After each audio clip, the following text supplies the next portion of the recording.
हाय बच्चों, कैसे हो? सरन क्लासेस में आपका स्वागत है। और फर्स्ट चैप्टर केमिस्ट्री 11th का मैं ले रहा था, जिसमें काफ़ी कुछ मैंने पढ़ा दिया है। और उससे अभी से पहले का जो वीडियो मैंने बनाया था उसमें बोर्स एटॉमिक मॉडल, बोर्स के जो फॉल्ट थे, लिमिटेशंस थे, वो dual nature of electron and Heisenberg uncertainty principle, ये मैं उसमें पढ़ा चुका हूँ।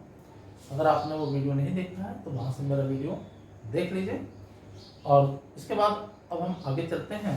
तो सबसे पहले हम इसमें देखते हैं ऑर्बिटल्स। ऑर्बिटल्स क्या होता है?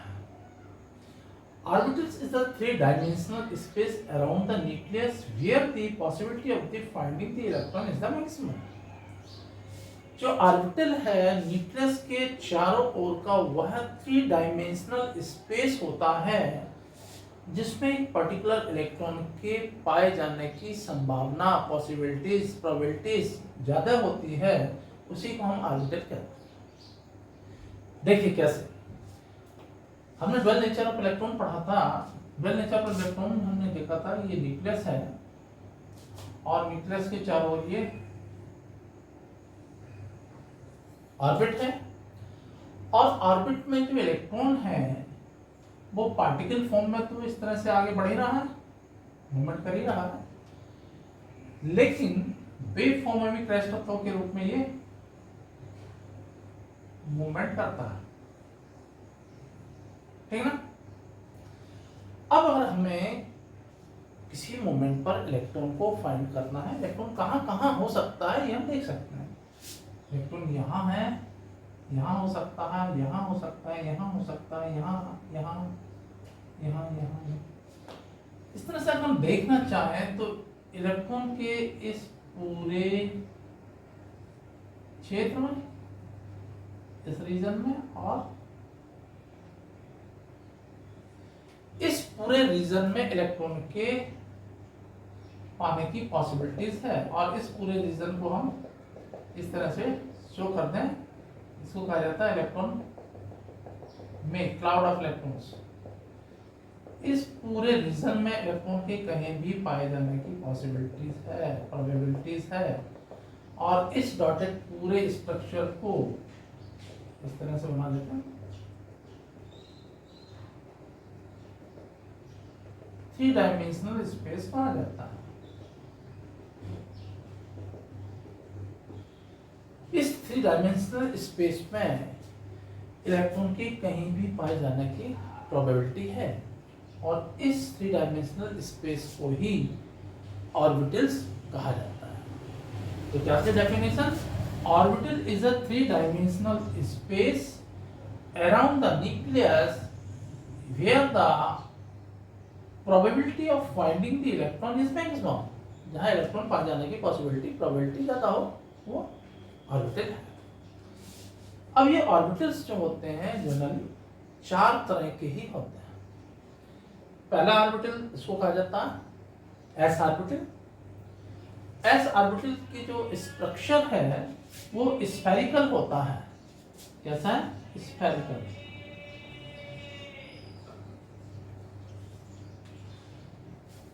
जो पी ऑर्बिटल है, पी ऑर्बिटल का स्ट्रक्चर होता है डंबल शेप।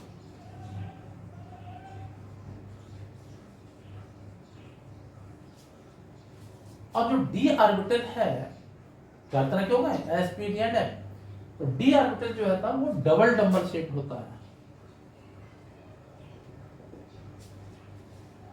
और जो एफ ऑर्बिटल है उसका स्ट्रक्चर इतना कॉम्प्लिकेटेड होता है कि जिसको हम किसी स्ट्रक्चर के द्वारा, किसी फिगर के द्वारा हम शो नहीं कर सकते हैं। तो इस तरह से हम देखें तो ऑर्बिटल्स ये 4 तरह के हो गए, S orbital, P orbital, D orbital and F orbital. S orbital spherical होता है, गोलाकार होता है, बीच में ये न्यूक्लियस दिख रहा है। P orbital double dumbbell shaped होता है, 2 लोब्स इसमें होते हैं, सॉरी डंबल शेप्ड होता है जिसमें 2 लोब्स इसमें दिखाई दे रहा है। डी ऑर्बिटल होता है डबल डंबल शेप्ड, एक डंबल ये बन रहा है डब्लू और एक डब्लू इनर डंबल ये बन रहा है। ये बीच में न्यूक्लियस। तो इसकी जो आकृति होती है, स्ट्रक्चर जो है वो डबल डबल शेप है और एफ इतना कॉम्प्लिकेटेड है जिसको हम चित्र के द्वारा प्रदर्शित नहीं कर सकते हैं। तो ये हो गए थे ऑर्बिटल। हाँ जी, अब आगे देखते हैं सबसेल। ऑर्बिटल हम देख चुके थे, अब देखते हैं सबसेल। सबसेल लेने से पहले थोड़ा सा एटम के बारे में बताएं।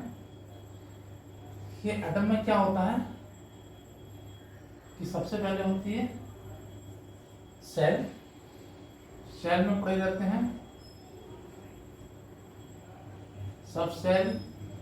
सब सेल में होते हैं ऑर्बिटल और ऑर्बिटल में इलेक्ट्रॉन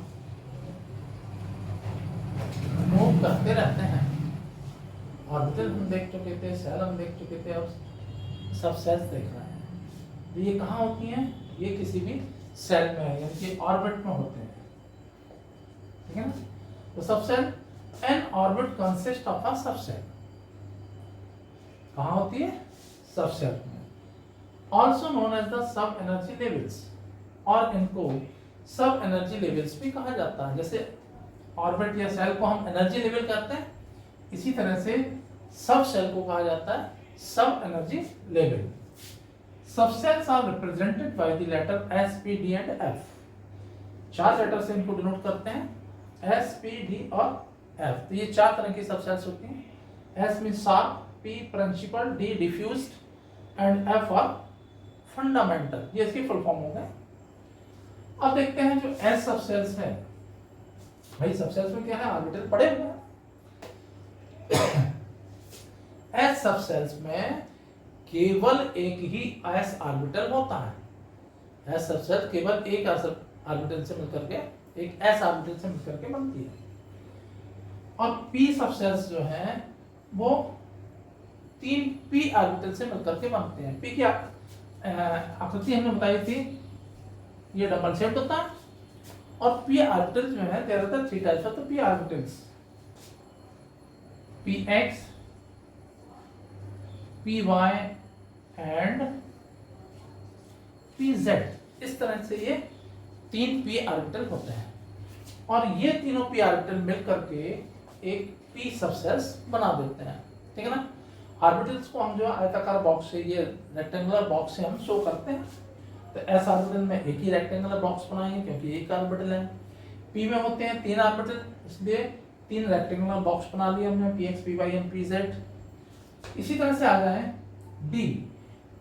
डी जो सबसेल है वो 5d ऑर्बिटल से मिलकर के बनी होती है। डी ऑर्बिटल 5 टाइप्स के होते हैं। कौन कौन से होते हैं? D X square minus Y square, D Z square, D X Y, D Y Z and D Z X. ये 5 तरह के ऑर्बिटल हैं। तो इन पांचों के लिए हमने 5 रेक्टेंगुलर बॉक्स बना दिए और ये पांचों डी ऑर्बिटल मिलकर के आपको देते हैं एक डी सब सेल, ठीक। इसी तरह से आगे बढ़ते हैं हम एफ सबसेल्स के लिए। तो एफ सबसेल्स जो है वो 7 एफ ऑर्बिटलों से मिलकर के बनती है, यानी कि एफ सबसेल में 7 ऑर्बिटल होते हैं एफ के। वो 7 ऑर्बिटल कौन कौन से हैं एफ के? स्ट्रक्चर के द्वारा पे उनको नहीं शो किया जा सकता है, स्ट्रक्चर इनका कॉम्प्लिकेटेड होता है, लेकिन नेम इस तरह से हम देख रहे हैं। F X, X square minus Y square, F Y, X square minus Y square, F Z, X square minus Y square, F X Y Z, F Z cube, F Y Z square and F Z, F X Z square. ये तरह 7 तरह के हो गए, 1 2 3 4 5 6 7। तो इस तरह से 7 ऑर्बिटलों से मिलकर के बन जाती है एफ सबसेल। रिवाइज करें दोबारा से। एस सबसेल्स में एक ही ऑर्बिटल होता है, एस ऑर्बिटल। पी सबसेल्स में 3 ऑर्बिटल होते हैं, 3 पी ऑर्बिटल होते हैं। वो कौन से होते हैं? P X, P Y and P Z. D orbital में, सॉरी, डी सबसेल्स में 5d ऑर्बिटल होते हैं। कौन कौन से? D X square minus Y square, D Z square, D X Y, D Y Z and D Z X. और इसी तरह से अगर हम देख रहे हैं तो जो एफ सबसेल्स है उसमें 7 एफ ऑर्बिटल होते हैं और ये नेम हमने इसके दे रखे। तो इस तरह से हमने देख लिया ऑर्बिट या सेल के बारे में पढ़ चुके हैं, सबसेल से हमने देख ही ली है, और सबसेल में पढ़े होते हैं ऑर्बिटल्स। तो ऑर्बिटल के बारे में भी हमने बता दिया, 4 तरह के ऑर्बिटल थे, एस पी डी और एफ, और वही मिल करके हमें ये सबसेल बना रहे हैं। ठीक, तो आगे चलते हैं, थोड़ा सा देखते हैं कि जैसे एफ सबसेल्स है, इसमें ये ऑर्बिटल पड़े हुए हैं, ऑर्बिटल की संख्या हमने देख ली, ये एस में एक ही ऑर्बिटल है, पी में 3 ऑर्बिटल है, एफ में डी में 5 ऑर्बिटल है, और एफ में 7। ये तो टोटल नंबर ऑफ ऑर्बिटल हमें पता लग गया कि किस सबसेल्स में कितने ऑर्बिटल हैं। अब इन ऑर्बिटलों में कितने इलेक्ट्रॉन होंगे, यानी एक सबसेल्स में टोटल कितने इलेक्ट्रॉन हो सकते हैं, वो हम देखते हैं। याद रखिएगा कि एक ऑर्बिटल में हमेशा अपोजिट स्पिन के मैक्सिमम 2 इलेक्ट्रॉन होते हैं। Opposite spin, anti clockwise spin and clockwise spin. एक इलेक्ट्रॉन एंटी क्लॉकवाइज मूव करेगा और एक क्लॉकवाइज, और मैक्सिमम 2 ही इलेक्ट्रॉन एक ऑर्बिटल में हो सकते हैं।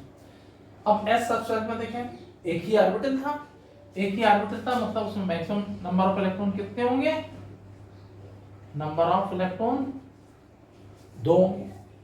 तो एस सबसेल में मैक्सिमम 2 ही इलेक्ट्रॉन हो सकते हैं, 2 से ज्यादा नहीं हो सकते।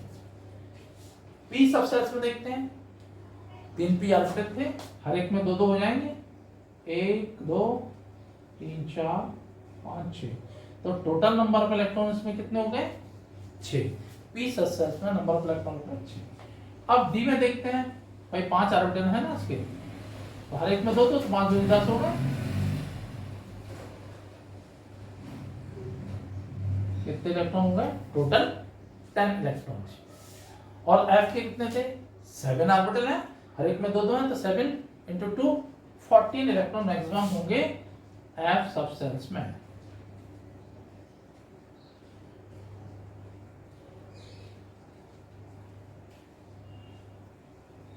टोटल कितने हो गए इसमें, 14 इलेक्ट्रॉन। इस तरह से हमें इलेक्ट्रॉन पता लग गए कि एस सबसेल्स में मैक्सिमम 2 इलेक्ट्रॉन होते हैं, पी में मैक्सिमम 6 इलेक्ट्रॉन होते हैं, डी में मैक्सिमम 10 इलेक्ट्रॉन होते हैं, और एफ में मैक्सिमम 14 इलेक्ट्रॉन होते हैं। ये हो गया सबसेल।